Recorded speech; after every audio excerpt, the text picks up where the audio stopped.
ಸಾವಯವ ಕೃಷಿಕರೇ ಬೆಳೆಸಿರುವಂತಹ ವಿಶಿಷ್ಟ ತಳಿಗಳ ಸಮೃದ್ಧ ಫಲಗಳಿಂದ ಮಾವು ಹಲಸು ಮೇಳ ಜೂನ್ 29 ಮತ್ತು 30ರಂದು ಕದ್ರಿ ಕಂಬಲ ಮಲ್ಲಿಕಾ ಬಡಾವಣೆಯಲ್ಲಿರುವಂತಹ ಮಂಜು ಪ್ರಸಾದ ಆವರಣದಲ್ಲಿ ಏರ್ಪಡಿಸಲಾಗಿದೆ. ಹಲಸು ಮಾವು ಮೇಳವನ್ನ ಎಡನೀರು ಮಠದ ಸಚ್ಚಿದಾನಂದ ಭಾರತಿ ಶ್ರೀಗಳ ದಿವ್ಯ ಉಪಸ್ಥಿತಿಯಲ್ಲಿ ಆರೂರು ಲಕ್ಷ್ಮೀರಾವು ಉದ್ಘಾಟಿಸಿದರು. ಈ ಸಂದರ್ಭದಲ್ಲಿ ಕಟೀಲು ಕ್ಷೇತ್ರದ ಪ್ರಧಾನ ಅರ್ಚಕ ಲಕ್ಷ್ಮೀನಾರಾಯಣ ಅಸ್ರನ ಅವರು ಶುಭ ಸಂದೇಶಗೈದರು. ಹಿರಿಯ ಕೃಷಿ ತಜ್ಞ ಪಡ್ರೆಯವರು ಸಾವಯವ ಕೃಷಿ ಬಗ್ಗೆ ಜಾಗೃತ ವಿಷಯವನ್ನ ಪ್ರಸ್ತಾಪಿಸಿದರು. ಕಾರ್ಯಕ್ರಮದಲ್ಲಿ ಎಂಬಿ ಪುರಾಣಿಕ, ಶರವು ರಾಘವೇಂದ್ರ ಶಾಸ್ತ್ರಿ ಸೇರಿದಂತೆ ಹಲವಾರು ಮಂದಿ ಭಾಗವಹಿಸಿದರು.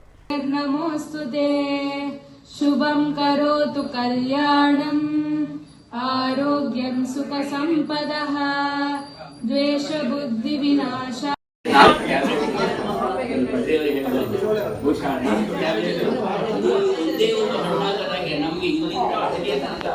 ನಾವು ದೀಪದ ಹಾಟೆಯಲ್ಲಿ ನಾವು ಉರಿ ಬೀಳ್ತೇವೆ, ಸಂಶಯವಿಲ್ಲ. ಸಾಂಪ್ರದಾಯಿಕವಾದಂತಹ ವ್ಯಸನ ಮುಕ್ತವಾದಂತಹ ಹಣ್ಣುಗಳನ್ನು ಕಂಟೈನರ್ಗಳಲ್ಲಿ ಹಲಸಿನ ಹಣ್ಣು ತುಂಬಿ ಬದುಕಿನಲ್ಲಿ ವಿಶ್ರಾಂತಿ ಪ್ರಶ್ನೆ ಅಲ್ಲ.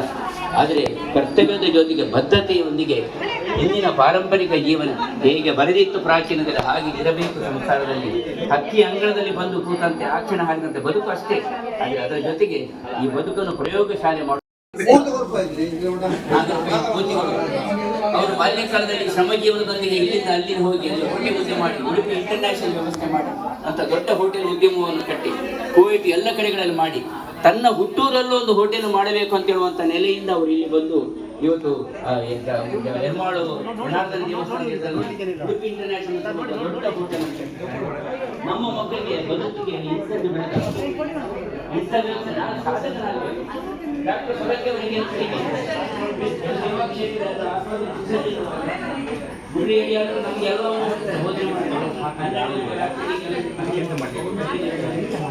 ದೇವರೇ ಬೇಕಂದ್ರೆ ಅಂದ್ರೆ ನಮಗೆ ಬೇಗ ಮಲಗಬೇಕಾಗ್ತಾರೆ. ಕರ್ತವ್ಯ